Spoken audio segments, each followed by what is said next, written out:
price for the hustle. I took my time with the grind. I paid my dues off the muscle. Now it's my time, it's my time. Yo, what the fuck is up, everyone? It's your boy, Dead Last Stoner, and welcome to Dead Last Stoner's podcast. Yep, I said it, podcast. It just makes sense to name it that way, right?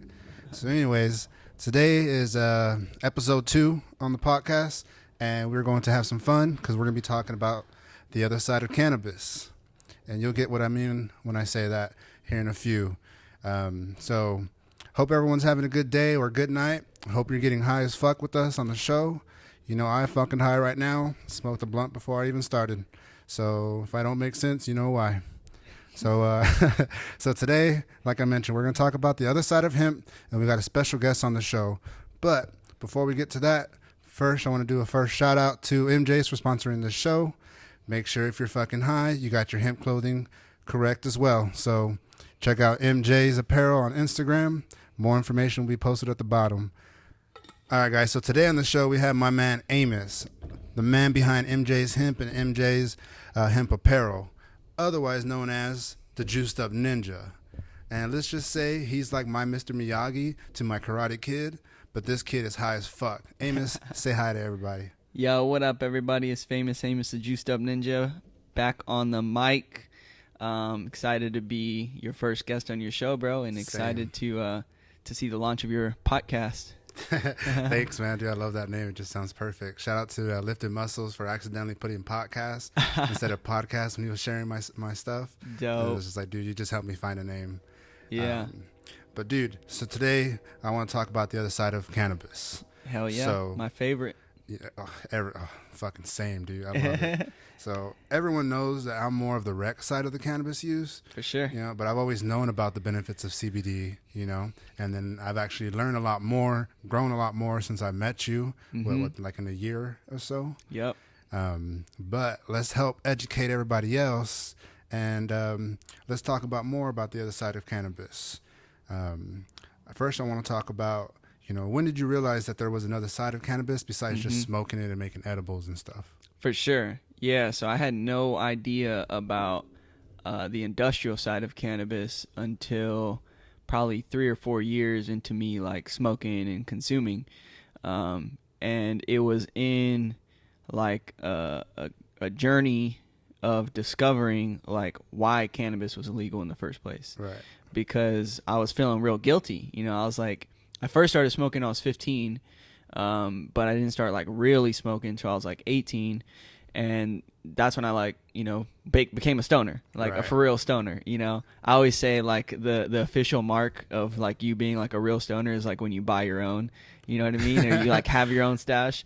Up until that point, I would just smoke whenever my friends had it, you know what I mean? For sure, I remember those days. For sure. So I entered the official stoner, you know, label, but I felt like guilty about it. You know what I mean? I felt guilty buying it. I felt guilty when I would be high, and it would kind of ruin my high in some cases because I'd be like, damn, now I got to go home, and, like, I got to go, like, avoid my parents, and, like, I'm on drugs, and, like, you know what I mean? Yeah, like, I know what you mean, dude. Yeah, because we're raised with all the stigmas. We're literally raised thinking that marijuana is like cocaine and like heroin and really like bad. fucking meth and shit. And that's, you know, what I thought, basically. I mean, I knew it was not as bad. Right. But that's about it. I didn't know why it wasn't as bad. I didn't know, like, what, you know what I mean, the science, basically. And I'm a very scientific-minded person. For sure. I've always loved biology. I've always loved anatomy. I love those things. So I was like, well, shit, let me find out, like, the truth about the plant. And so I started researching, like, why did cannabis become legal in the first place? Why is marijuana illegal? Right. Because it doesn't, there's all these, like, medicinal benefits that people talk about. There's all these negative shit that people talk about. Yep. But what's true? And what's the source of the negativity, and what's the source of the positivity of these rumors? You know what I mean?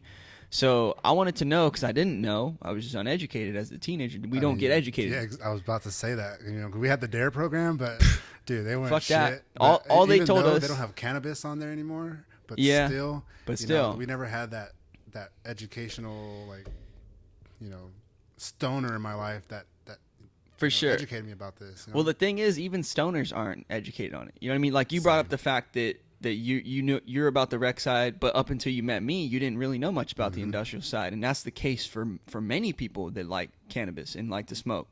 They don't know that you can wear it. They don't know that you can eat it. They don't know that you could live in a house built out of it.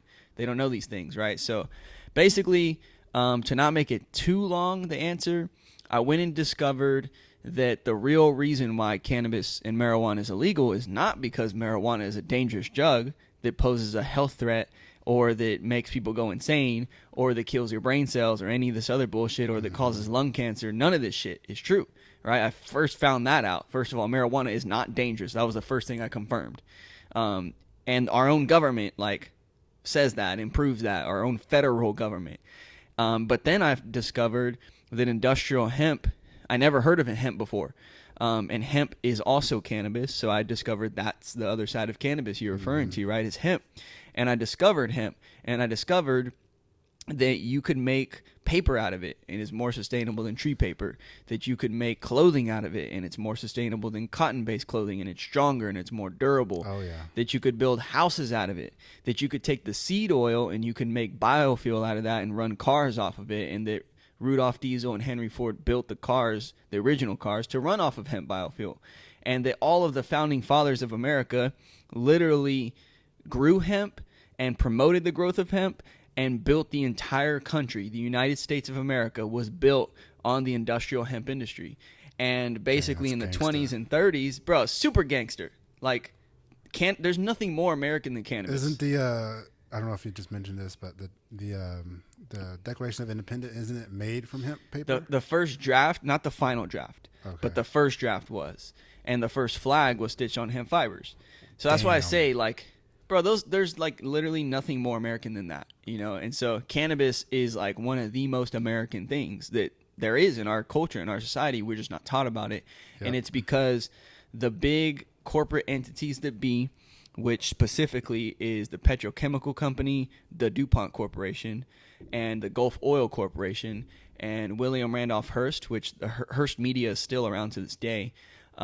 They were threatened by hemp paper and hemp plastics and hemp biofuels and hemp textiles. And so they basically slandered the plant, the hemp plant, using marijuana. They used the word marijuana to make it more associated with Mexicans and more specifically, what's his name? Pancho Villa, who was like, you know, painted to be, it was propaganda. Basically, they spread propaganda that Mexicans were coming over the border, getting high and raping their white women, that black jazz artists were getting high in these clubs and going crazy and, you know, killing white men and killing their brothers and doing all kinds of crazy shit. They would have these wild headlines, bro.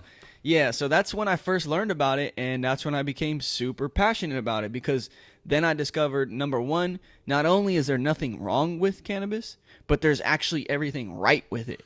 And this shit has been fucking hid from us, and we've been lied to, and it's been suppressed, and to this day, this shit is still a Schedule I controlled substance next to heroin and meth. God, and it's a fucking outrage, and that's why I start to get passionate, because it's fucking enraging. You know what I mean? The system is fucked, dude. It's all about money. And that's the fucked up thing, is like this whole time we've had a more sustainable source for all these different things, and now we're reaching a point in our lifetimes where the climate is changing and shifting. Even regardless of the climate, we're having a waste crisis where our landfills are becoming overfilled with you know, trash and plastics and apparel and all these different things, where we're having an overproduction of CO2 from fuel, and literally hemp can be a solution in all these different levels. Oh, yeah.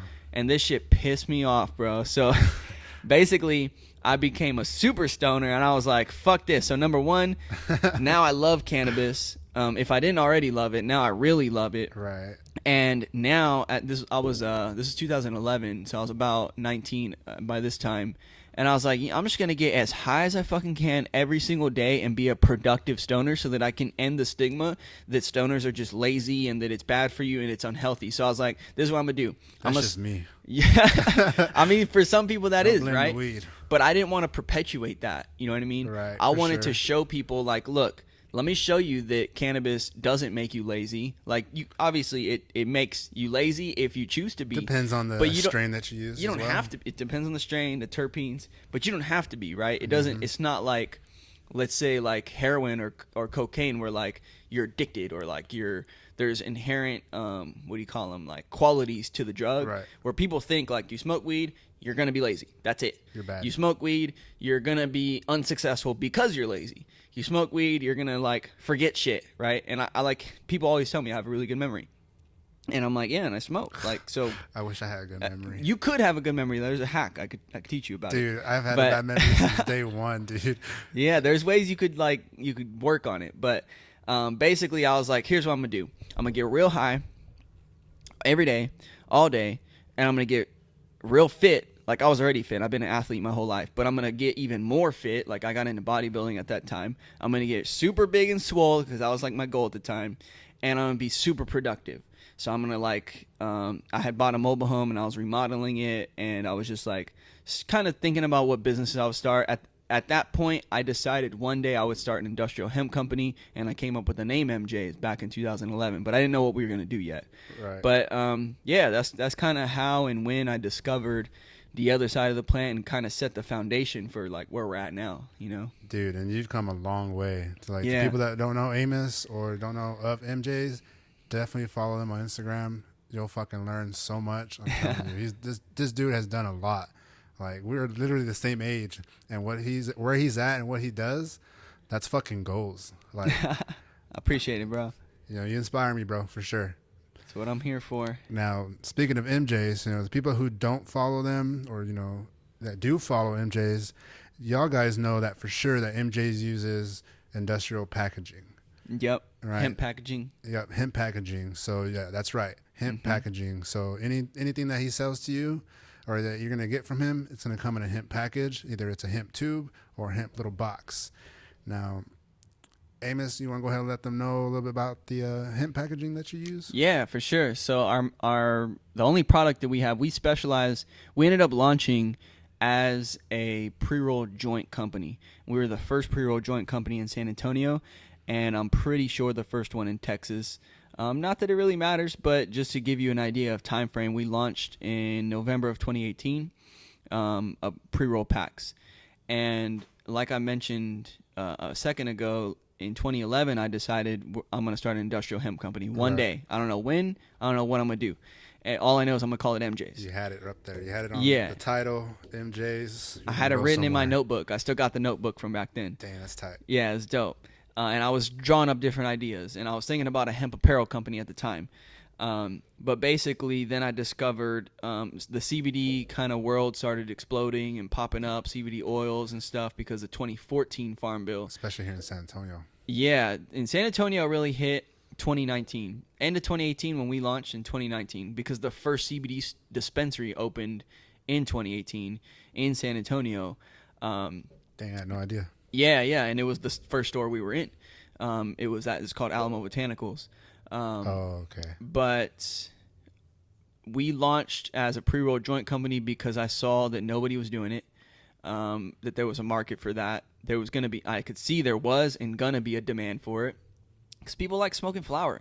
You know what I mean? Like, CBD oil is cool, topicals are cool, tinctures are cool, gummies are cool, the capsules, it's all great and it helps people and it's awesome. But the market was already in 2018 already becoming saturated with it, and nobody had flower. People were afraid. These dispensaries were afraid to sell flower because it looks so much like marijuana. And I'm like, yo, why are y'all tripping? Like, literally the same law that allows you to sell gummies and tinctures and topicals and all this stuff allows you to sell the flower. Right. So I don't know why y'all are tripping. So I was like, you know what? Fuck it. I don't know what's going to happen. I don't know if there's some kind of law I don't know about, but from what I can see from the law that I read, this is legal. So I'm going to just be the guy that's just selling it, you know? And if I get arrested, I guess I'm going to be willing to get arrested. Like, I'm just going to be that person. Chances. Yeah. So we did it, and we launched pre-rolls, and it was a hit, and people loved it. And so obviously I had to find a way, though. I was like, okay, but how do I reattach pre-rolls to an industrial hemp use? Right. Because I didn't want to start a CBD company. You know, like I'll speak on panels sometimes and people ask that question, like, what made you want to start a CBD company? I'm like, I never wanted to start a CBD company. I wanted to start an industrial hemp company. So I ended up launching a CBD brand. But how do I reattach it back to industrial hemp? Well, at that time, I had just got my business cards. Hold on, let me stop you there, Amos. You're good. We're going to take a quick break. Give us 1 second, guys. We'll be right back. Here's a commercial break. Dope. One more.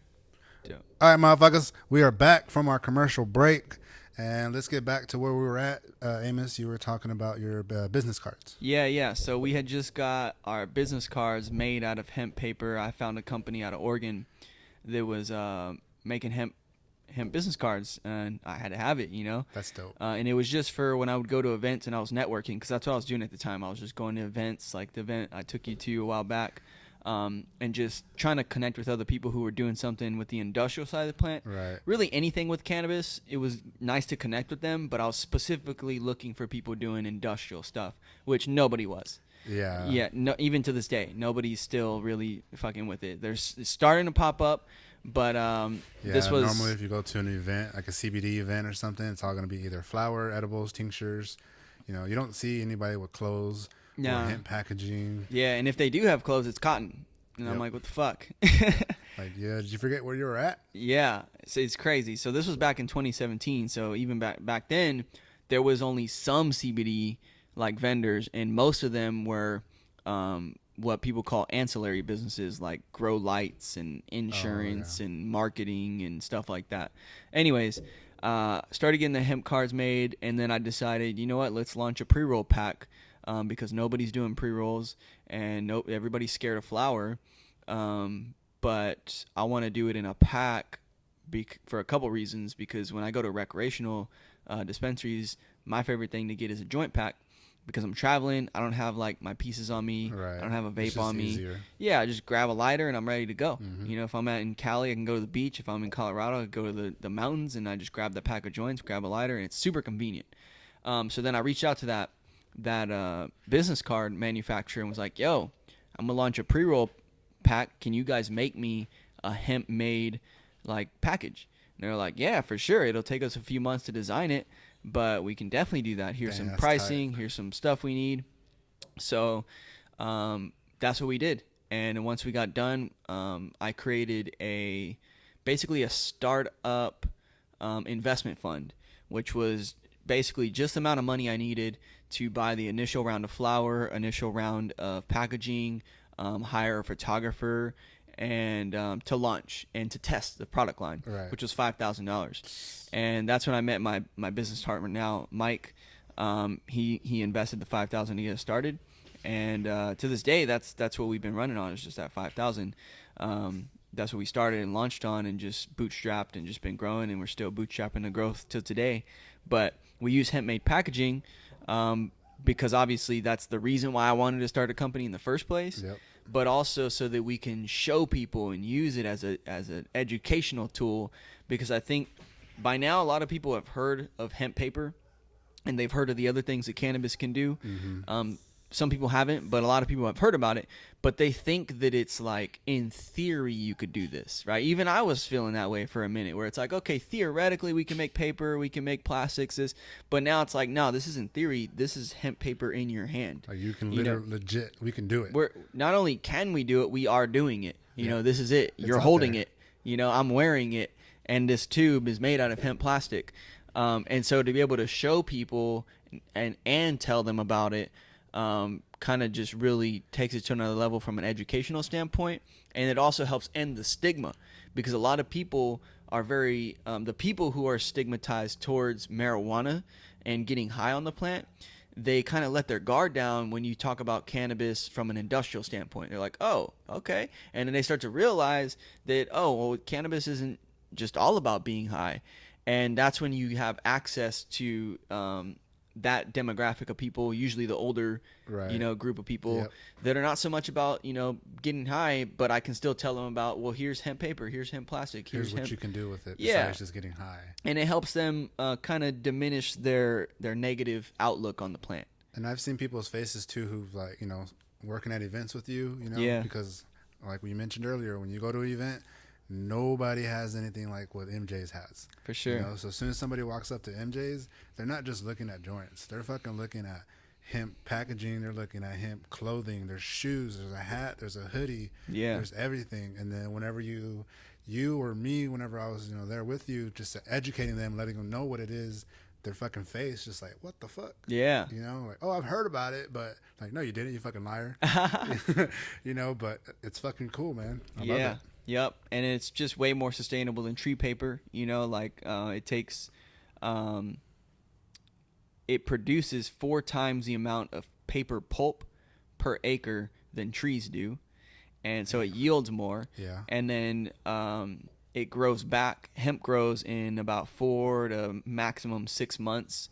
It'll regrow back. If we cut it down to the ground, and we plant again, it'll go right back in 4 to 6 months. Trees, we cut down a whole forest of trees, that shit's not coming back for 30 years. Yep. So it's far more sustainable. It's renewable.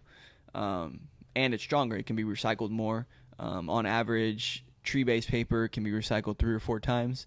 Hemp-based papers can be recycled 7-8 times because it's stronger fiber. Damn, I had no idea. Yeah. So that's all reasons why we use hemp-made packaging at MJ's, and we'll only ever use hemp-made packaging.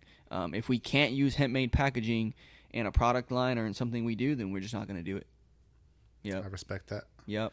Now earlier we mentioned about, people walking up to the table and seeing hemp apparel, shoes, shirts, so everybody knows that you got that. And to the people who don't, MJ's has that hemp apparel. Again, shout out to our sponsor for sponsoring this show. Hell yeah. Make sure you got your hemp apparel. Check them out on Instagram. So let's talk a little bit more about that hemp apparel. For sure. Yeah, it's perfect because we have some new designs come in and some new projects, and we're going to be investing a lot more on the apparel side because now, for a long time, we were the only pre-roll brand. Now there's everybody's got pre-rolls, which is cool. It's not like we were trying to be the only one. But now we can go back to, which my original plan was to be a hemp apparel company anyways. But basically hemp apparel, a lot of people don't realize that if you look at history, in the history books and in history stories and stuff, they talk a lot about, they use this term linen, right? They'll be linen, and another one is canvas. Specifically canvas for sails in the ships and stuff, and even for artists, they would paint and draw on canvas. The word canvas actually comes from the word cannabis, because basically all canvas was made out of hemp. Damn. So some of the most famous paintings in the world, Pablo Picasso and all these other super famous people, those paintings are on hemp cannabis canvases. Damn, that's tight. And most of the linen, not anytime, but a lot of the time when something was referred to as linen, they're actually referring to hemp apparel and hemp textiles, because that was the main thing that they wore and used, because it was the main crop that they grew back then. It was required by law in the founding of the original 13 colonies of America. It was required for you, if you own land, to grow industrial hemp for Great Britain and for the economy. Why can't we have this fucking law again? Right? Dude, that is dope. Yeah, so it was literally required, because that's how dependent the government was on this crop, because they produced the ropes and the sails, as well as dresses and bed sheets and curtains and all kinds of shit. You know what I mean? You ever seen, if you have the stereotypical picture in your head of what a colonist looks like? You know what I mean? If you think about it, they're always wearing some lame ass clothes. It looks like burlap. You know what I'm saying? It's because it's fucking hemp. Literally, it's because it's made out of hemp, and that's what hemp looks like. And the benefits of hemp, the reason why they used hemp, is because it's super durable. It's very, very strong. The oldest piece, artifact that we have in human possession, is a 3,000-year-old piece of Chinese hemp cloth. And I think there was some kind of scripture on it or something. 3,000-year-old, because it's so durable. So the main benefits is it's very durable, more durable than cotton. It's naturally antimicrobial and antibacterial. So if you're out working, back then they were out working fields and shit. If you do any kind of hard work, now when you sweat and stuff, it reduces your body odor, because body odor is produced by bacteria growth, and if you have less bacteria growth, then you have less smell. So it has less smell, and then less chances of you spreading not diseases, but I guess like viruses and diseases and stuff like that, like staph infections and stuff like that, because of that. So it's really good for like, I guess, like the working man, you know, or woman, or like the sweating man. Yeah, or the sweaty man. But then what happened was people ask, well, why, if hemp's so great, you know, why did cotton become like the main thing? And it's because the invention of the cotton gin. The invention of the cotton gin came before the invention of the decorticator, which you can imagine is almost the equivalent of a cotton gin for hemp. And the cotton gin made harvesting and producing cotton textiles much cheaper and much faster, and they didn't have to rely on like hard physical labor from the slaves. Right. Versus they did have to do hard physical labor from slaves to process hemp, and so then cotton took off. But then the decorticator was created, and that was right around the time of like 1913, somewhere around there. The first decorticators were like getting made. So by the 20s and 30s, that technology was starting to get better, and it was improving the speed at which they could process hemp, making it like equivalent to cotton again. And that's where these corporate interests were like, yo, hemp's about to take off. Hemp's about to be much cheaper and easier to produce again. Scared. And they didn't want to basically they didn't want to give up their market share of the industries that were threatened by it. So the apparel is stronger than cotton, and then it's more sustainable. Now, back then, the way the cotton was grown was more natural, more organically grown, because that's just kind of the way they did it. These days, we have monocropping, where they just grow like thousands of acres of one plant, you know, in this case, cotton. I've seen it. It looks beautiful. It's genetically modified too. And what it allows those genetically modified plants to do is they can take on more pesticides and herbicides, because there's like boll weevils and other pests that eat cotton and destroy their crop. So the pesticides and herbicides help them have a better yield and, you know, keep their crops. But those pesticides and herbicides run off into our waters. They run off into the ocean. They deplete the soil, and they end up destroying our environment. So it's not very most people don't know that cotton uses one of the most pesticides and herbicides in any crop that we grow. Yeah, I had no idea. Yeah, most people don't know that, and it's destroying our environment. And industrial hemp on the flip side actually helps replenish and regenerate the soil, and it uses very little pesticides and herbicides. In some cases they still need to use it, but it's not anywhere near as much as they need for like cotton. Right. And then once they manufacture those cotton garments, all those toxic chemicals are still in the fibers. You know, like they'll wash the garments and stuff, but those are still potentially like on your skin all day. And a lot of people don't realize your skin can absorb some of those things. It absorbs maybe 60 to 70% that comes in contact with you. Your skin is your largest organ, and it's the first barrier between you and the outside world. Jesus. And it absorbs a lot of shit. It absorbs a lot of chemicals and things like that. People don't really think about it. And you're wearing your clothes all fucking day. Yep. You know what I mean? So if your clothes have been saturated with toxic things, even the screen printing, the chemicals that go inside of the prints of the designs, that shit is leaching into your skin and into your body and causes a bunch of different like hormonal issues, all kinds of shit. God damn. Yeah, it's crazy. So this shit goes deep. You know what I mean? And so I went down that rabbit hole just learning and just figuring it all out, and like, okay, we need to grow hemp for clothing, for apparel, and we need American grown hemp and American made clothing. And that was the goal at first, but Right. It was impossible, and to this day is still impossible. It's still being worked out, because we have to literally recreate an entire supply chain for an entire industry from scratch, because the federal government destroyed it. Yeah, because it's really expensive just to even try to get hemp clothing.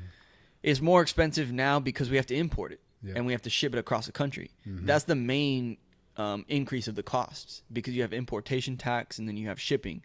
Versus if we were able to domestically, for instance, if we could produce it in Texas, process it in Texas, get the t-shirt made in Texas, it's going to be cheaper than having to import those things.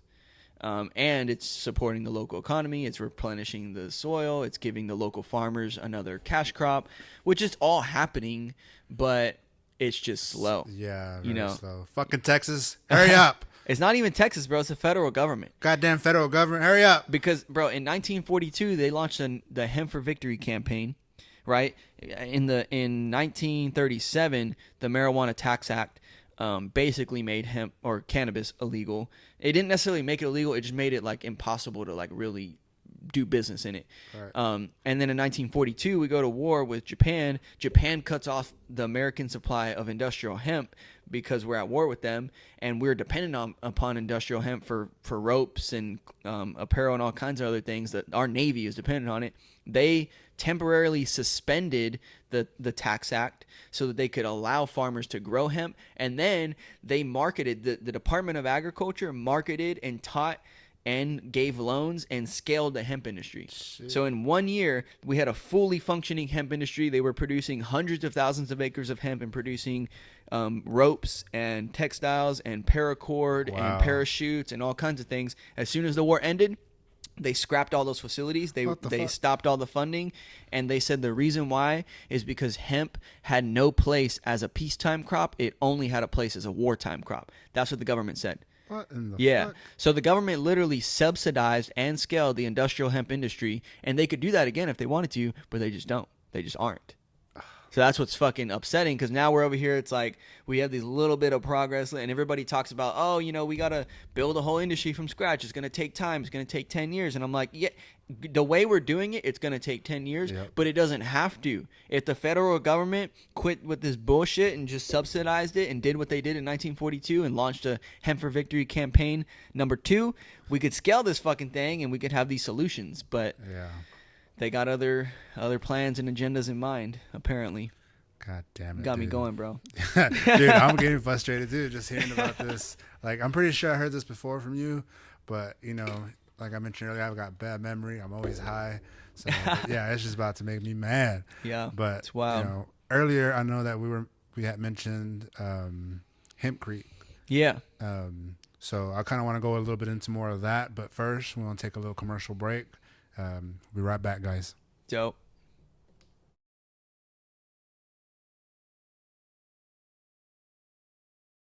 All right, guys, we are back from commercial break, and we're about to start talking about Hempcrete. But before we get to that, we got another special guest on the show, my boy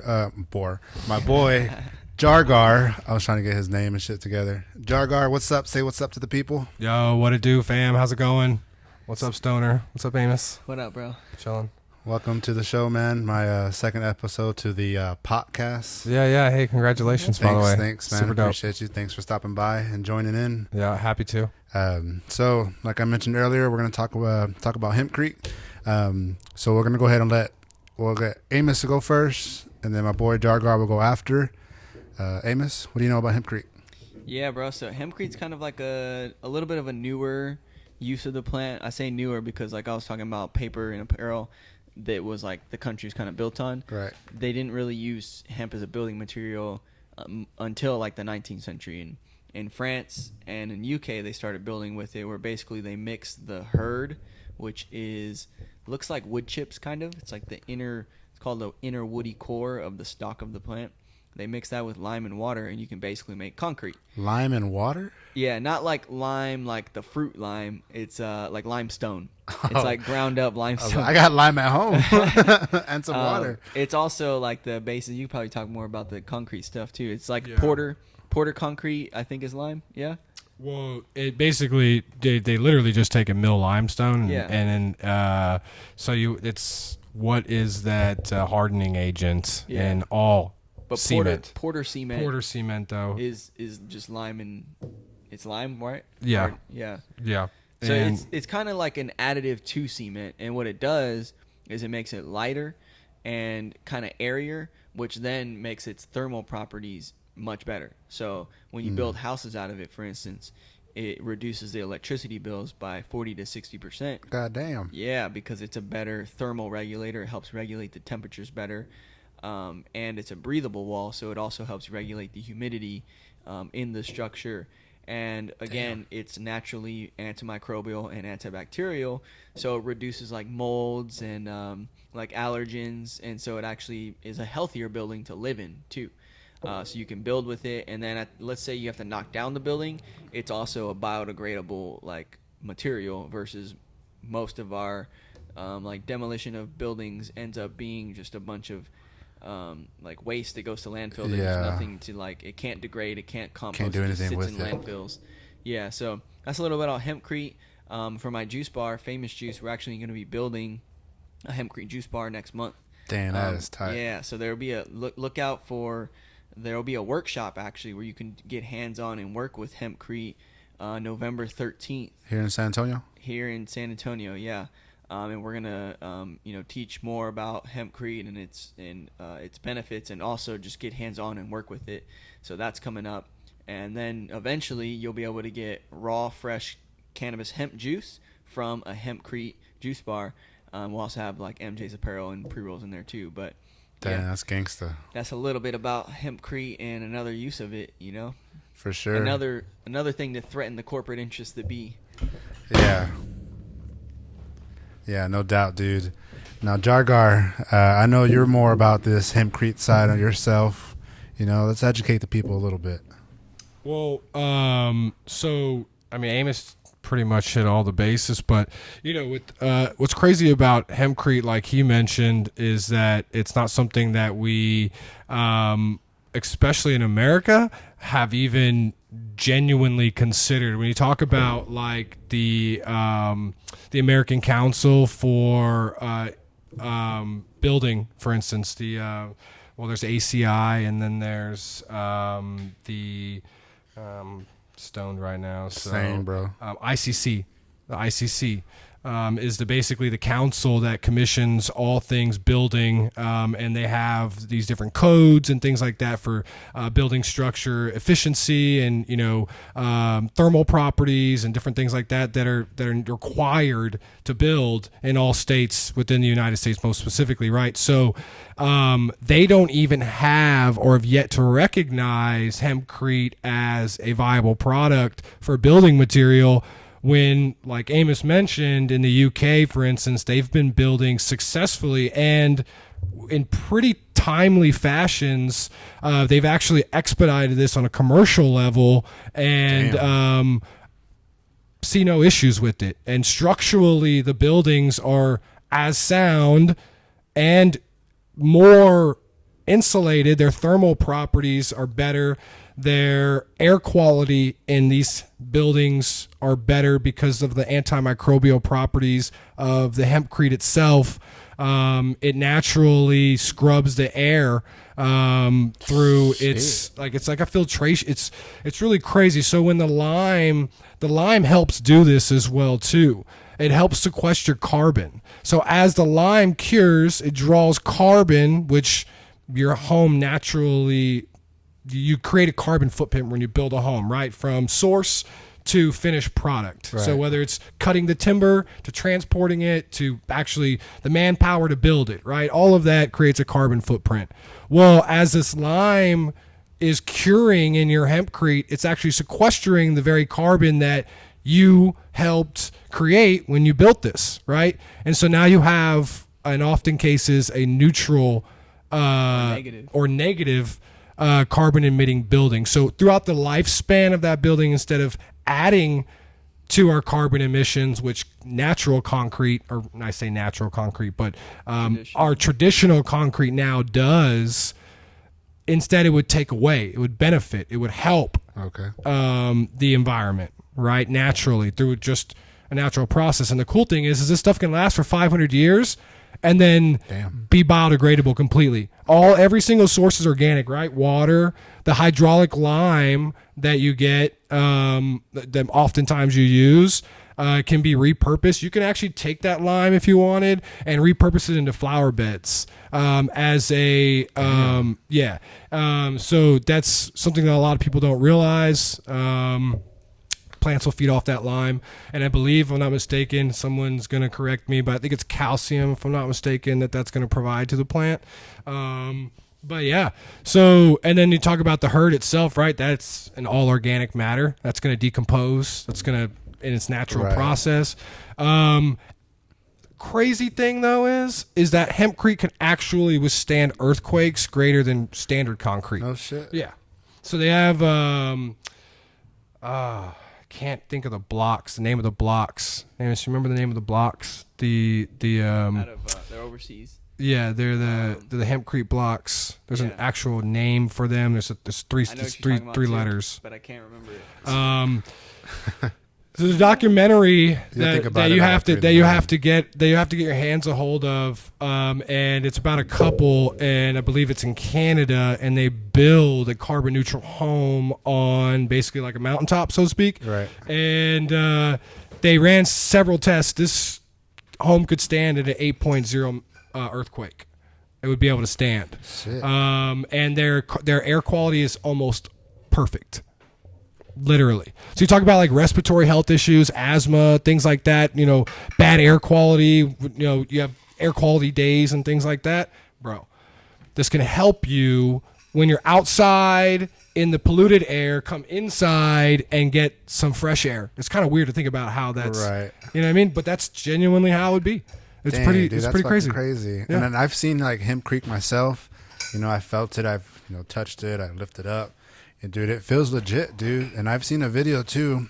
I want to say you might have shared it on Instagram or something, but they were even like had a torch and like trying to burn that motherfucker, and it was just like it wasn't even phasing it. Yeah. So the hempcrete, again, because of the lime and the hemp itself, is actually a naturally fire retardant material.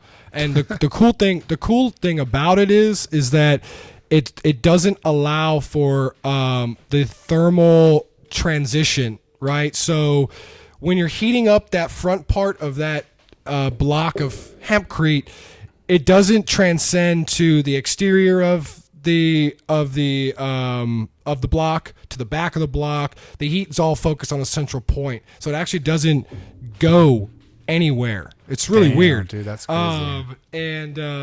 So you could literally hold it in your hand and be burning it on top, and your hand will be fine. Yeah, your hand will be fine. Crazy. And what's crazy is because of the CO2 that would be burned off if you did have a fire, those gases would naturally suffocate the fire. It's pretty crazy. Damn, I am way too high for this. So your house would be less likely to burn down, and they know this because they've done studies where or I don't know if it was purposely done, but they've had instances where a hempcrete home or dwelling didn't burn down around a forest fire, and part of this reasoning is because it's fire retardant. It's not fireproof by all means. Anything can burn given the right circumstance, but it's certainly going to do its best to keep that from happening, right? Because you're also not going to have, if you're talking about a hempcrete home, you're not going to have most modern day fire starters, right? When you think about insulation, for instance, dude, that stuff will burn like a candle wick, right? Quick. Yeah. So, yeah, it's great as far as being fire retardant, man, hempcrete's it's crazy. That's where it's at. It really is. It really is. And so the ICC is actively working on generating codes to where we will be able to build with it, especially on a commercial level. I know privately you can build with it now. There are people that are doing it, right? Whether it be hemp isolation or doing hemp house projects or hemp tiny homes. So there are people out here doing stuff, but none of it is going to be like, I can't go into a city like San Antonio and build a subdivision of hemp houses because the city of San Antonio won't write off on that hempcrete being passing city codes. That's bullshit. Yeah. Got the hack for that. So there's a loophole. Yeah. There's always loopholes. Yeah. There's always that's loopholes. The thing about the stoner community. We find the workarounds. Oh yeah. They have to. This is what Ray's doing. You just have to You have to get your building code approved as if you're building a regular structure, and don't tell them, because it's true, that you're using hempcrete as the building material, because it's not the building material, it's the insulation. True. And if you do it that way, it's allowed. Interesting. Interesting. Because noted. at the end of the day, like, you're building the structure out of like timber, like a wood structure, and then you're just filling in the wall with the hempcrete, and so it becomes the wall, but it's not load bearing, and it's not like the structure itself. It's just serving as the insulation, which in this case, the insulation happens to be the wall itself. And so that's how they're able to do it here. They've already got like their building codes approved in San Antonio. That's dope. But they just have to do it that way, where we're not building a house out of hemp. We're building a house and using hemp as insulation. That makes sense. Yeah, it's just a little technicality. Yeah. And they've also seen like a hemp, like a floor wood too, like the hemp wood. Yeah, hemp wood. It's really expensive to make. Yeah. Because you don't have a giant ass tree that you can just make into a wood object, right? So there's processes. Amos, I'm sure, knows more about the actual process behind making it. I know it's really expensive, but it's extremely sturdy. It's just as strong, if not stronger, and it's beautiful. Yeah, I've seen it at in Austin during the was it Lucky Leaf Expo? It has a ton of character, and no one piece is the same because I mean it can't really be the same. Yeah, it's just compressed hemp fibers. And there's really only like one manufacturer right now. That's the other thing is all of it has not reached what is called in like big industries economies of scale, which is basically just a weird term for it's not big as fuck, the manufacturing. Yeah, Hempatexture is probably the one that's closest. But they're still not economies of scale. No, but they did get that warehouse approved though, and the funding for it, which that's gonna help. For sure. It's in random Wyoming, but dude, think about it. But yeah, no, I mean, so they're on the right path, but dude, it's still a snail's pace. Yeah, it is. And until the ICC really recognizes the building code, then some of these home builders are going to actually jump on board. It's just, and at the end of the day, of course, too, it's about money. Yeah. If you use hempcrete, you have a lot less need for a lot less maintenance. A lot less. The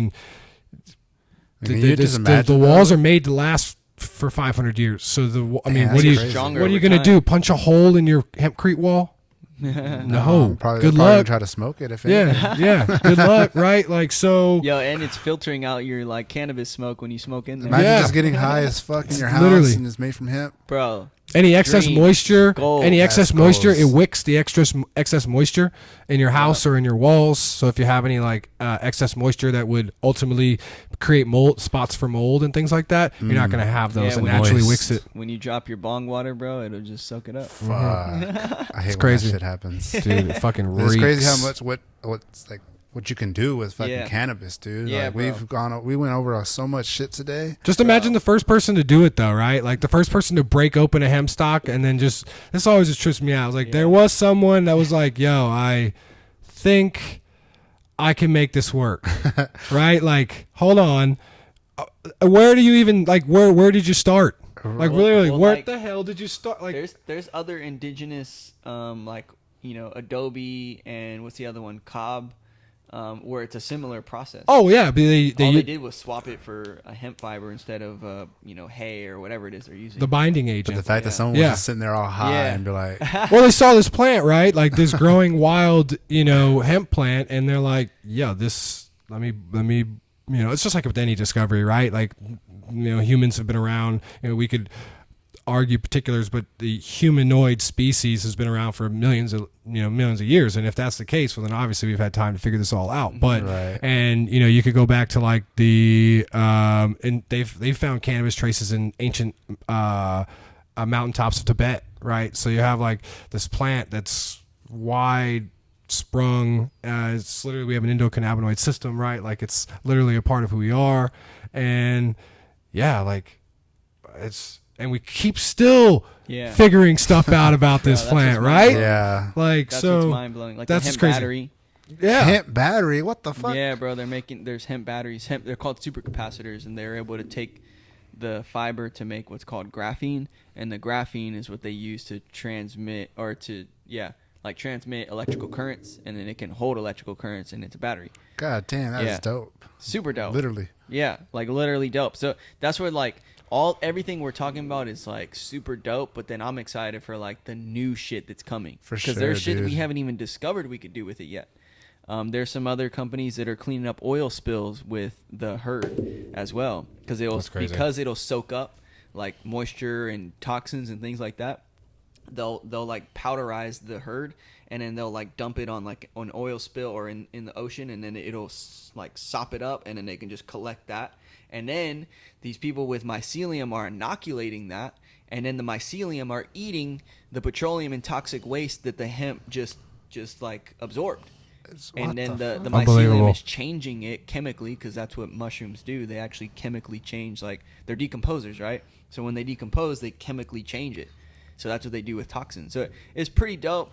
But this was all frustrating, right? Because it's frustrating that there are solutions to these major problems we have, and that the government and the big corporate entities aren't like funding it. In fact, they're doing the opposite. They're suppressing it. And this shit is fucking a mind fuck. Yeah, it shit is an outrage. It's I a burn huge the fucking house down. You know, it's frustrating. Yeah, dude, it's super frustrating because, like, you know, you have to think, like, if you take away, and this is the conundrum, right?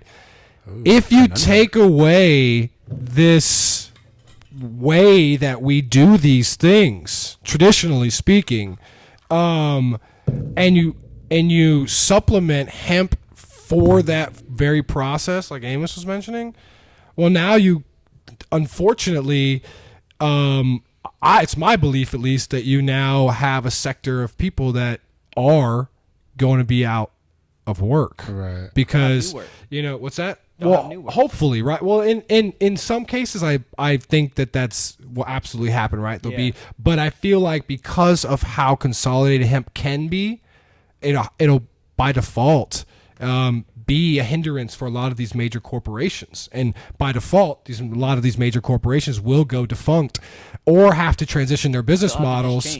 And if they don't do that, don't want to change. Then and if they don't want to do that, or they don't do that, or what have you, then there will be losses and casualties that are ultimately necessary, though, for the grand scheme of things, right? And with change, nothing's ever easy, just like with the transition from, you know, the traditional fossil fuel automobile to electric vehicles. You got to have a pioneer, someone that just says, screw it, I'm just gonna, you know, do things my way and go into billions of dollars in debt to do it. Now I'm the richest man in the world, aka Elon Musk. You may not be a fan of him. What's that? He didn't go into debt. He didn't go into debt, but his company ran in the red for 7 straight years, if I'm not mistaken. They ran, and I'm talking about his investors were billions of dollars in the red year after year after year, and he told them, just stick with it, stick with me, believe in me. Yeah, but now you have major companies like Ford coming out and wanting to transition all of their fossil fuel vehicles to electric. Dude, it looks sick. Electric Mustang? Yeah, electric Mustang. It looks sick. And what's crazy is everyone thought electric cars would never stand up to fossil fuel vehicles, but bro, they outperform them on almost every metric, especially acceleration, because the internal combustion engine is primitive when you talk about the connectivity for a battery, right? That electricity connection is almost instant versus a combustion engine. That process happens fast, but that electric connection happens way faster, right? It's slow compared to electrical currents. Yeah. Because you have to have a whole like mixture of fuel and air, tons, and all this shit. And it's like, bro, what? It could be one process versus several. Just like boom. There it is. But right? You know what? Real quick, there's a book I read on economics, and he was talking about economic fallacies, and what you just brought up was one of them he addressed. Where basically, when there's a new innovative product or industry, people will argue that we shouldn't switch to it because it's going to eliminate jobs. But he said, if you look at the what did he call it? The first wave of consequences, that's true. But then when you look further at the second wave, then it actually produces more jobs in the longer term. And that's how it is. So he used an example of, like, you brought it up too, with like cars, right? Yeah. But horses. At one point, everyone was on horses, right? Yeah. And buggies. So it was like, well, we can't switch to cars because the guys that build the buggies and put on the horseshoes are going to be out of jobs. Well, no, they build cars now. You know what I mean? Like, you're not wrong. Yeah, no. So like, the guys that build houses right now, they'll build hemp houses and they'll have jobs in other things. True. And ideally, if it's a good solution, it'll end up actually producing more jobs than even the past industry did. And I think ultimately you are 100% correct. I think. Let me clarify. I was more so. It's very much more the front end, right, versus the back end. Yeah, short-term struggle for a long-term goal, right? Sure. There's going to be some very uncomfortable transitional things that occur. Oh, you know what I'm saying? It has to happen. It literally, like, we have to. Like, we're reaching a certain point with, like, our environment and our waste that, like, these things are no longer a, like, maybe we should, you know. It's like, yo, we have to. Like, Dude, they literally have created chemicals that can eat plastic. Yeah. Like, Damn, eat. Mycelium. Yeah, eat plastic. But yet we don't It doesn't get initiate them to eat the fucking plastic. Like, what? How is this like one of the Conspiracy biggest? theories. Yeah, Yeah, like dude, we we're could gonna jump have to down a save rabbit that. hole, bro. We're Right? gonna have Like to this is what save happens. that. But yeah, it's crazy. Damn. Yeah. Yeah, I've learned a lot today for sure. Yeah, we More went than off. I fucking expected to learn today, to be honest. I mean, with Jargar coming through, you know, that was just badass. You know, We he went fucking off showed on up, you know, especially when we're talking about Hemp Creek. It was perfect, man, to show up on time. But with that being said, I'm going to go ahead and end it here in a few. Amos, you got a few minutes? You want to let people know what's going on, what to look out for? Yeah, for sure. So we got some things coming up, mostly some events, actually. So first of all, MJ's sponsors on Meetup.com. We sponsor a meetup called the San Antonio Cannabis Meetup Group, and it's basically just a group for people that love cannabis, whether that's on the hemp side, rec side, medical side, whether you consider yourself a connoisseur or you're brand new to it. It's just for anybody and everybody in San Antonio that's interested in cannabis. We have these meetups. So once a month, we meet up downstairs at where we're at right now, in Warehouse 5 in the west side of San Antonio. It's called Shotgun House Roasters Coffee Shop for the Cannabis and Coffee Meetup. That's 10 a.m. to 12 p.m. every second Friday of the month. And then we're going to be hosting, under that meetup group, we're going to be hosting other events and themed events, like Cannabis and Comedy is one that's coming up. We don't have dates for it yet. That'll cool. all be here at the warehouse. We'll have a market coming up. But then some events coming up. Like I mentioned, November 13th, we have the Hemp Creek Workshop. That event isn't, like, the link isn't live yet, but it will be soon. Follow the MJ's Hemp page on Instagram, at MJ's Hemp, and then our backup account is at MJ's Apparel, and that's when you'll see that. And then in December is the Taste of Texas Hemp Cup. That's just like a cannabis cup, you know, for hemp. That's the hemp pretty cool. community. Gotta Yeah, try to that's make it out to December. that. I think it's December 12th. And then actually before that, October 23rd is the Texas Hemp Harvest Festival, which is just like another event. That one is in Austin. The Taste of Texas Hemp Cup is also in Austin. And then in the beginning, I don't know the exact date, the beginning of 2022, there's I think it's just called the Texas Cannabis Cup, which is just another cup, also in Austin. So those events are coming up. If people want to get plugged in with the community, There's a lot of things going on. check out some of the local growers, and then we'll be there too. And then you can follow my personal Instagram at Eat Plants Move Often. And I think that's all I got right now. Be on the lookout for some more merch drops. We'll have new designs coming. Oh, the Spurs hemp hat, dude. That shit is legit. Yeah. So we got some Spurs edition hemp stuff that's going to be, we have it. We just got to, we're initiating a pre-sale. We're going to pre-sell it, but basically Spurs logo on hemp hats, hemp hoodies, hemp tees. And we're going to be doing other designs and stuff like that. Hell yeah. So be on the lookout for new designs. Dope, dude. Dope. Appreciate that. New strains too on pre-rolls coming. Oh, shit. You guys heard that. Now, Jargar, you got anything to say to the people before you go? Not much. Hey, y'all can check out my IG page. It's just a bunch of weed, pretty much. Hemp? Hemp. Either or. Cannabis. Except That's what it recently is. you're in Oregon, so It's it cannabis. was Hey, yeah, no, I did come back from Oregon. Go check out the pics. Jar of Hemp 10. That's my IG handle. And yeah, just holler at me. Dope, dude. I appreciate you guys for stopping by and joining the podcast, episode number 2. Again, shout out to MJ's for sponsoring the show. Make sure you guys are wearing your hemp clothing while you're getting high as shit. Yeah. But also, guys, there's something I want to mention as well, that I got nominated for a Texas Hemp Award. That is legit. How? I don't know. What did I do? I guess I was funny.